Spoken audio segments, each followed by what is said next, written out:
Un autre fléau qui paraît lointain et qui pourtant existe toujours, c'est le travail forcé, en d'autres termes l'esclavage, qui concerne encore la France. On en parle avec notre invitée, Martine Combemal. Bonjour à vous. Bonjour. Soyez la bienvenue sur Sud Radio. Vous êtes la fondatrice et présidente de Ressources Humaines Sans Frontières, RHSF. Vous êtes à Toulouse et c'est la journée internationale pour l'abolition de l'esclavage. Si vous prenez la parole ce matin sur Sud Radio, c'est pour nous dire qu'en fait, l'esclavage, le travail forcé, ça concerne aussi la France. Concrètement, ça ressemble à quoi ces cas de travail forcé qu'on peut voir en France ? Alors, il y a une différence quand même entre l'esclavage et le travail forcé. L'esclavage, c'est vraiment la personne qui est la propriété de la personne qui va l'employer. Là, on est au-delà du travail d'ailleurs. Voilà. Et elle n'est pas la propriété de la personne qui va l'employer. Si elle s'en va, elle sera pénalisée, mais elle n'est pas sa propriété. Voilà. Elle n'est que exploitée, si j'ose dire. C'est pénal, hein. C'est une condamnation pénale, mais voilà. Donc, le travail forcé existe. Il y a une convention internationale qui le définit comme tout travail au service d'un individu sous la menace d'une peine quelconque et pour lequel l'individu ne sait pas pour faire de son plein gré. Alors nous, on travaille dans la chaîne de sous-traitance, c'est-à-dire les entreprises qui font des produits vont passer par plusieurs caps, des filiales, des sous-traitants. Parfois, c'est 1 million de sous-traitants. Et la problématique, comment le définir avec elle, c'est la première chose, c'est que les personnes souvent viennent d'autres pays, c'est des migrants qui n'ont pas de travail dans leur pays ou pas assez d'argent et qui vont venir dans un autre pays. C'est le cas en France, par exemple, dans l'agriculture. Il y a du travail forcé, ce que vous nous dites ce matin sur Sud Radio, c'est qu'il y a du travail forcé dans l'agriculture en France.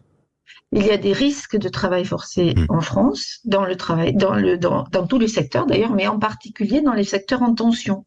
Quand on n'a pas assez de main-d'œuvre, on va chercher des personnes à l'étranger. On passe par des agences, qu'on appelle des agences, et c'est ces agences. Le travail forcé, on le retrouve pas tellement en France parce que c'est assez cadré. Je veux dire l'origine. L'origine, elle se trouve au niveau du pays où on va recruter les gens. Les personnes pour venir payent parfois de 1 à 2 ans de salaire pour avoir le droit de venir chez nous. C'est comme si, en France, on payait notre agence Adecco pour trouver du travail, alors que c'est une entreprise qui le demande. C'est ça le problème. Mais aussi le particulier. Quand le particulier veut faire plaisir, embauche une personne en situation illégale, qui n'a pas de papier et qui lui offre un travail moins cher, sans protection sociale, sans rien, c'est les graines du travail forcé. Parce que la personne ne peut rien dire, elle peut pas bouger, elle peut pas. C'est les graines du travail forcé. Dans une situation de dépendance. Voilà. On est tous finalement prêts à avoir des personnes en situation de travail forcé. Il n'y a pas les méchants et les bons. C'est une situation extrêmement complexe, comme vous voyez. Il y a vraiment plusieurs pays, plusieurs causes, plusieurs cultures. Nous, par exemple, en Malaisie, quand on travaille en Malaisie, mais il y a des gens qui viennent jusqu'en France, hein, parce que c'est des besoins de main-d'œuvre. Rien que pour une personne à qui on demande de travailler, parfois elle a 8 heures en moto pour avoir une interview et parfois 30 heures en bus pour avoir une interview. Et elle paye ça. Donc à force de payer, elle arrive à devoir emprunter, du coup elle est dépendante et du coup c'est ainsi qu'on tombe dans un engrenage qui mène à l'exploitation. Dernière question que je vais vous poser, Martine Combemal, que risquent ceux qui encouragent ou qui pratiquent ce genre de choses? Alors normalement c'est pénal, donc c'est une condamnation pénale. La problématique, comme je vous ai dit, c'est un système complexe parce qu'on s'adresse à plusieurs pays. Alors, où est la juridiction ?